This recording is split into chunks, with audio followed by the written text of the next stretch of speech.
Mirror, mirror on the wall, who's the scariest of them all? Little Nightmares 3 will possibly have one of the scariest and most nightmarish monsters, the mirror, which will possibly distort and warp the shape of each kid into a monster if it's going to be according to the concept and the comics. Through watching the trailer and what the poster shows, it's no question the biggest antagonist in Little Nightmares 3 will be a mirror which spreads a menacing fog, which could be the monster itself, a characteristic of the monster or part of their ability to twist and manipulate the essence of each kid. To understand what this mirror monster could be, we need to go over one of the stories in the comic book which was discontinued.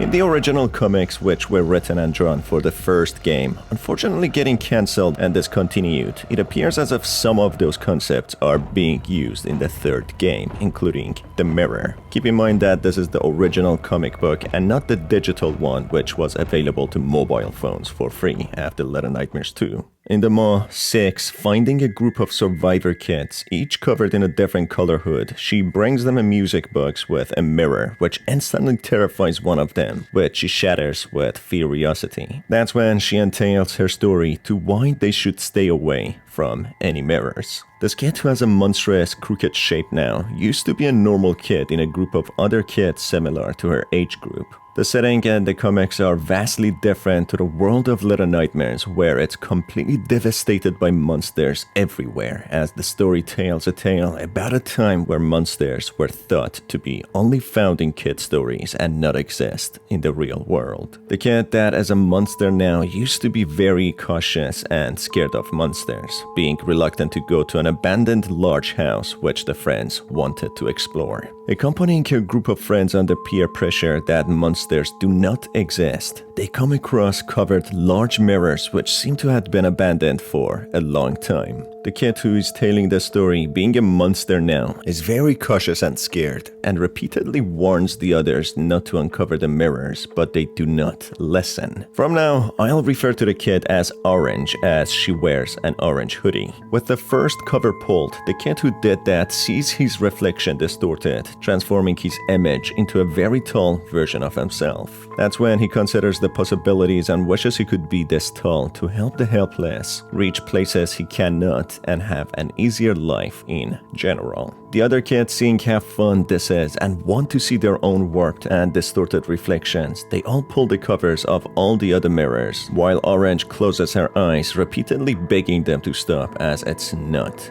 a good idea. One of the other kids' reflection forms into a tall and muscular person capable of overcoming challenging feats of lifting heavy items and protecting the helpless. And the last kid sees himself split into two, one consciousness into two conjoined twins. The others keep on pressing Orange to look into the mirror when she finally opens her eyes in order to blend in, giving the mirror a slight glance. But what she sees is not a fun reflection of her distorted self, but a monster with glowing blue eyes, and on the side, a menacing monster with a head that are made of stretching tentacles. That's when she looks away and back at her friends, seeing them distorted into their mirror reflections, having the shapes that they saw themselves as and wished to be as. Horrified to what she's seeing, the friends seem to be happy with how they look when all of a sudden the monster Orange saw in the mirror appearing again, with the long stretching tentacles of its head reaching out towards the kids, coming out of the mirror and kidnapping the strong muscular kid, with its tentacles being even more powerful, overpowering him. As the kids run, the monster manages to snatch one of the twins, which leads to the remaining twin become mentally incapacitated, limited to only half of his mental capacity.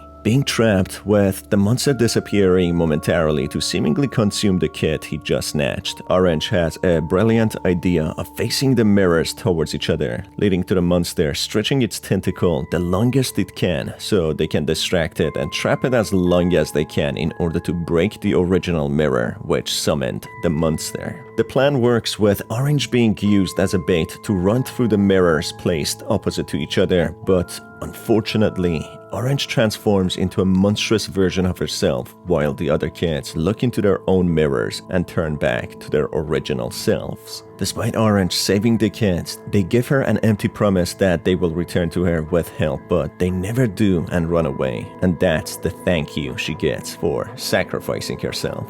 That's why she mentions to the other kids now in the mall why she never looks into the mirror again, as she doesn't know if the monster will return or not. According to this comic story, somehow this monster was summoned, which used the mirrors to teleport and take the kids to a different realm. How did this monster appear, and why did Orange only see it? It seems as if the mirrors reflect exactly what the kids had in mind and wanted to see, and eventually these mirrors turned them into reality. Orange, ever since they entered the house, was worried about monsters and was thinking of the most horrifying possibilities. Seeing the monster in the mirror was in fact her imagination coming to reality, because her mind was occupied with the thoughts of monsters and tragedy, and that's exactly what she saw. So essentially the mirrors have a tendency of bringing the most horrendous and horrifying imaginations into reality. However, the monster Orange saw was designed very specifically, something not many would instantly think of when they imagine a monster. So it's possible this monster existed in a different plane of reality, a nightmarish world which used the mirror as a portal to kidnap the kids. The mirror in the trailer seems to have similar attributes as well, as we see mirrors being used as portals for Alone and Low to access different parts of the world. So is it possible the mirror we see is the same that was created in the comics, and does it turn the kids into horrifying versions of themselves and then kidnaps them?